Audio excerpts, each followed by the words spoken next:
What's up, squad? It's your Squid, aka the Anxious Squid, here at Anxious Squid Productions.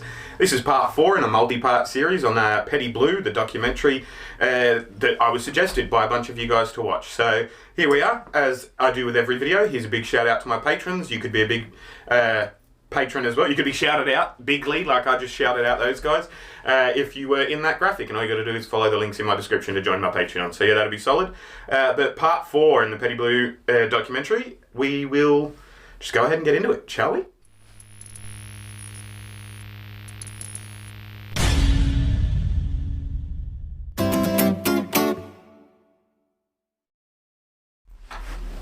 Thanks for tuning back in, guys. I hope I'm uploading them quick enough to your liking, but yeah, there we go. This where we were up to was basically, we're talking about Richard's son Kyle and his sort of happy-go-lucky approach to life throughout adolescence, and then falling into the racing industry because of his family name, despite, you know, other things maybe being more suited to him according to his mum. So let's get into it. Trademark track, Daytona. In his first race, 18-year-old Kyle scored his first win. Don't mind the massive bottle of Mountain Dew either. I couldn't be fucked pouring it into a smaller bottle or a cup or something. He made a phenomenal first impression, but early success was short-lived. The toll of running 2 cars full-time drained the team. Kyle couldn't win, and the King had stopped winning. Then Dale Inman, Richard's crew chief, cousin, and closest friend, quit Petty Enterprises. Drama. You know, we've been not doing as good as what both of us were wanting to do as far as winning races. And he just said, okay, it's time that I need to go see if I can do something else. Right. It had probably got to a point where maybe I wasn't getting along with Maurice and Lee as good as I thought I should have. I mean, it was a lot personal too. Setting the tone with the music, like such a well-made documentary. Daddy got really quiet. It's like somebody died, you know? Just that morning that you go through when you lose somebody. It was bad. It was a big void because we had depended on him to run so much of Petty Enterprises up to that time. I think Dale Inman was always more of a leader at Petty Enterprises than Richard Petty was. Richard Petty was the front man. There's a difference in being a front man and being a leader. And if you watch the way things played out, so that's Pete Wentz and Patrick Stunt. Dale left, we all went our separate ways within another 2 or 3 years.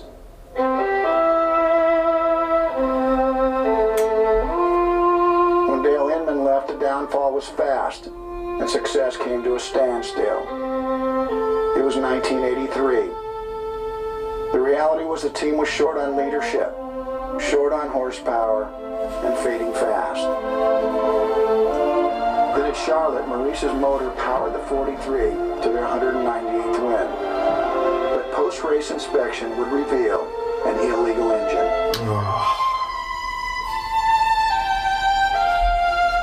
Who knew what was not important?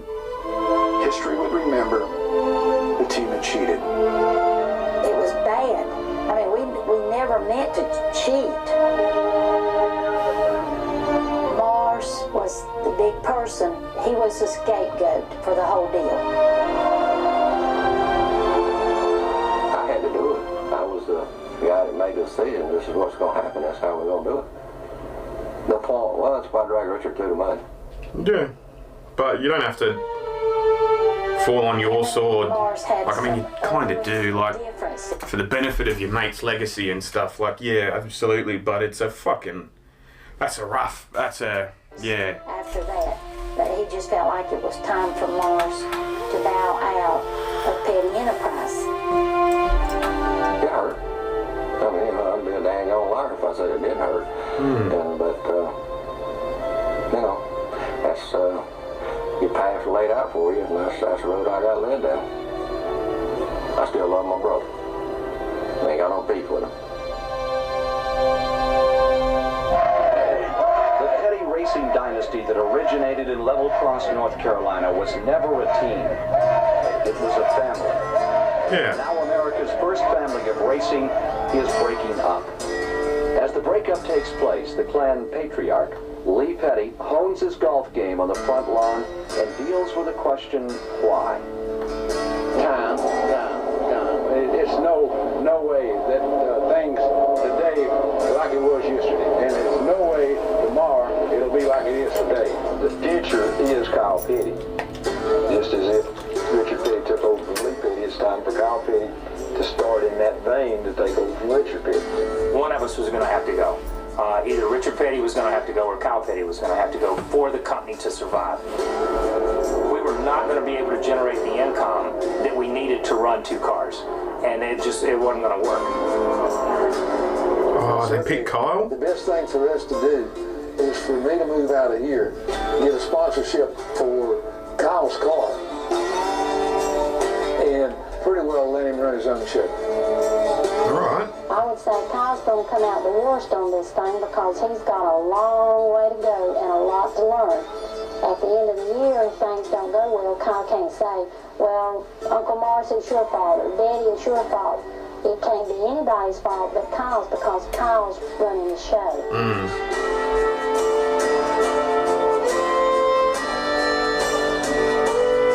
Initially, the plan was I was going to run what was a single car team. And that worked pretty good for maybe about a month to 45 days. And nobody liked what I was doing, so the king sticks his nose back into it, and he wanted to leave, but he didn't want to let it go. Look at this, like, Put too much pressure on tell by the looks on their face in that picture. to be a car owner and a mechanic and a driver and a businessman. It's one of the shortcomings that Richard Petty had. Why didn't I just quit? You know, and then spend all my time and my effort and my sponsorship just on the 1 car with Kyle. But we didn't do that, and that was probably a greedy deal on my side because I was still enjoying what I was doing too. Oh, why the fuck not though? That's it. Petty Enterprises pared down to 1 car, but the team continued its steady, unceasing decline. Richard had left the level cross shop, taking his sponsorship and his number to a new team. While the King wasn't running the way he once did, he did start running better. Winning his 199th race was already the most in NASCAR history. That's dope. Win number 200 would be an historic milestone. Absolutely.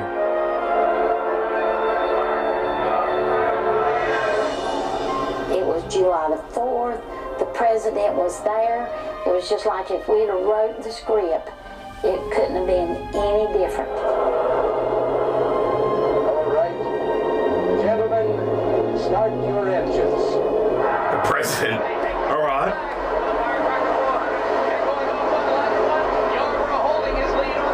Oh.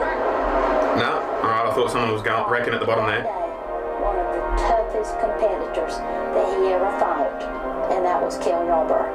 And Kel was dying to win that race himself.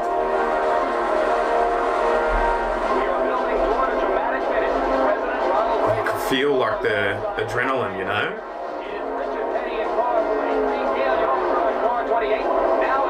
Look at that banging. I know I say it in every video, but like it doesn't matter how many times I see it, you know? I'm like, that's fucking sideways.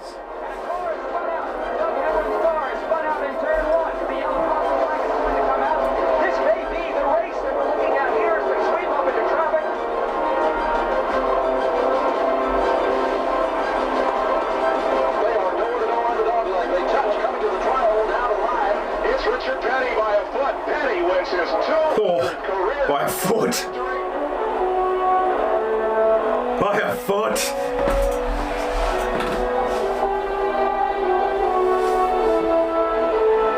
Still less than the distance of Kyle Busch taking out Chase Elliott. Hit him more than a foot inside his car and said it was an accident. But, you know, whatever.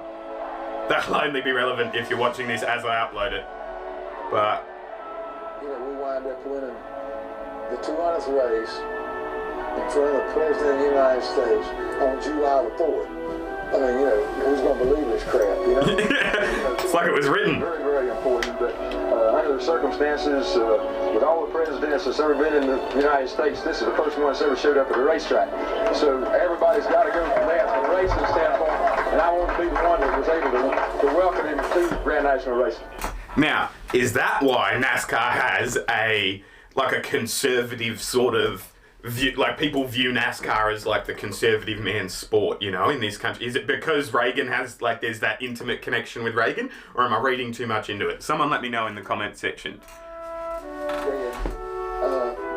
But then again, that's probably a dumb thing to say as well, viewed as conservative, because some people I know view it as a conservative sport, but the fucking thing was born out of moonshine, you know, like born out of moonshine running, so how can it be that conservative, you know, like it's born out of southern qualities, which means, yeah, it's religious, they say the prayer before every race and all that sort of stuff, and like I get how some people could presume that is, oh, of course they're mowing the lawn next door just as I started to film, but like I get that's, some people could see that as conservative, but like, and with the connection to Reagan and stuff as well. But yeah, maybe I'm reading too much into it, you know, let me know. We had a picnic, and that was great. I mean, all these people never seen the president or whatever, eat dinner with him. We were sitting right beside the president, and we were eating Kentucky Fried Chicken, and it was just one of those days you think, this came in because it's just been a great day. Yeah.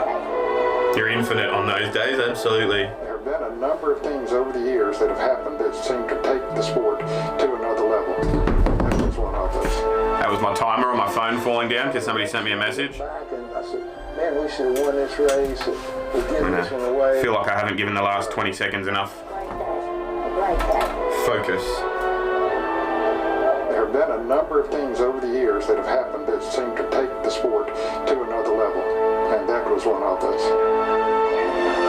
Some of the races, I look back and I said, man, we should have won this race. We'll give this one away. But for the 200th to come out, then all the rest of the races that I lost or whatever had to be in order for fate to put you there on July the 4th in front of the president. Yeah, all right. 200th win. Look at that smile. He would race for 8 more years, but his 200th win would be his final trip to Victory Lane. Nice round number. In 1985, Kyle left Petty Enterprises to drive for another team. It proved to be the fresh start that he needed.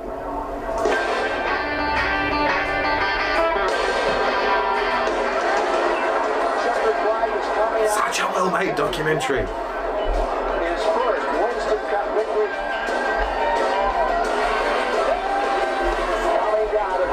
Have a look at the timepiece with his hair and his glasses and his...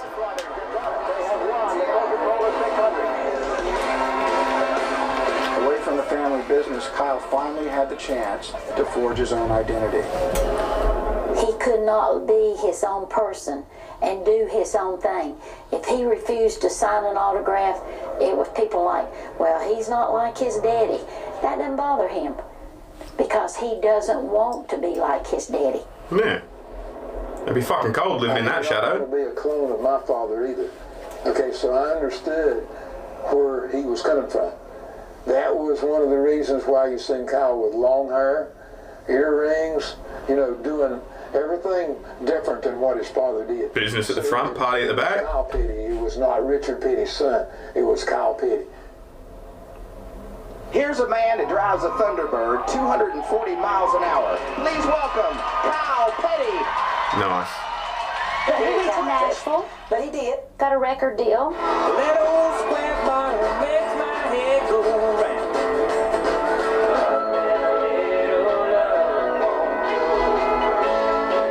Alright, I didn't know that.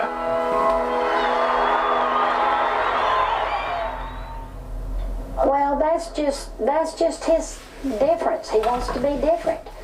You would never see Richard Petty wearing a long ponytail. Sorry about that.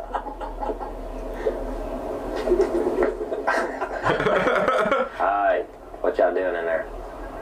He Is that Hot Wheels? his own Even I had Hot Wheels And cars. I think any time you have a father who is accomplished in anything, and he has one son, that son has a lot of expectation. Absolutely. And so I have grieved for that part for Kyle. Fuck, I like this chick. She's wise, you know, like she Until she takes no shit, but 6 years to win his first Cup race. Over the next 6 seasons, he won 4 more. It should have been considered a solid career for anyone other than the King's son. Always that comparison. Back at Petty Enterprises, Richard and Dale Inman reunited, but there was no recapturing the past. Race after race, season after season, the team continued to finish out of contention. The King's reign had long been over. That's unfortunate. Nobody feared him. Instead, they began to fear for him. There is the battered remains of Richard Petty's automobile here this afternoon. Richard Petty still looking for victory number 201 in his career. It's been a long time since number 200. I never dreamed about Richard Petty not being in a race car. Did he drive longer than he should have? I don't know. What does that even mean? I thought he would just race forever. Fucking hell, is he coughing up blood there? Well, you can see, he's just worn out, he's wasted, and that's unfortunate for such an incredible competitor like Richard. Heat exhaustion. There were some people that thought that he should hang it up. You always hear that the people have a tendency to remember you for the last thing you did. And you don't want them to remember you as a has-been. Sometimes I would get really upset and I'd say, have you thought about quitting? Have you thought about getting out of this? And he'd say, nope, no, I hadn't thought about it. There was no way she was going to try to talk me into quitting if I wasn't ready, because I'd never been happy with quitting if I hadn't made the decision myself. Fair enough too. The more my mother worried about it. She always felt like you could only tempt fate so many times, and then something would happen. All right, we're going to pause it right on that, and then something would happen, and go into the next part. So, bear with me. All right. I sort of feel that, like, I can understand, right? Like, I understand that I'll go till I'm done, and I can also understand the don't tarnish your legacy aspect of it. You know what I mean? Like, I get all of that, but whoa, this is a good watch. I'm experiencing a range of emotions. You know what I mean? Like, this is really, really interesting. I feel like I'm learning about how the sport grew, as well as the inner family machinations, and I really dig that chick, the mum, Linda. I think she's really cool. I like Richard. Kyle seems like he's my type of dude, you know what I mean? So, like, yeah, this is really cool. This was part 4. These are my patrons. Please consider becoming one. And yeah, let's move on as quickly as we can into part 5, I guess. Thanks for watching. I'll see you when I look here, and you'll see me when you look at me.